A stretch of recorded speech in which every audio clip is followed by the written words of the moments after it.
చంద్రబాబు నాయుడు గారికి ఎందుకంటే ఆయన ప్రతి పేదవాడు కడుపు నిండాలనే ఉద్దేశంతో అయితే ఈ పథకం తీసుకొచ్చారు. సో ఏం చెప్తారు ఆయన? అతను చేసే పని మంచిదేనే.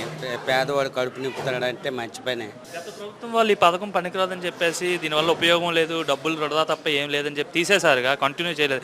గత 5 ఏళ్ళలో అన్నా క్యాంటీన్ లేవు కాబట్టి 11 సీట్లకి పరిమితి చేశారు. ప్రజలకు తెలియదా? ప్రజలు మరి కడుపు కొట్టితే ఊరుకుంటారు ప్రజలు. ఏమేమి రకాలు పెడుతున్నారు 5 రూపాయలకి? 5 రూపాయలు కూర పెడుతున్నారు, తర్వాత చట్నీ, సాంబారు, రైసు, పెరుగు.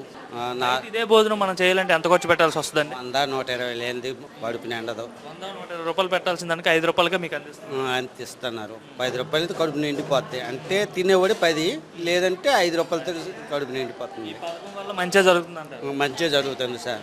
ఎందుకంటే ఇప్పుడు పనికి వెళ్తారు, పని దొరకలేదు అనుకో, వస్తాడు 10 రూపాయలు పెట్టి కడుపు నిండా తినేసి వెళ్తారు. చంద్రబాబు వచ్చి 10 నెలలు అయిందిగా ముఖ్యమంత్రిగా, బాగానే ఉందా రాష్ట్ర పరిస్థితి? బాగానే ఉంది సార్.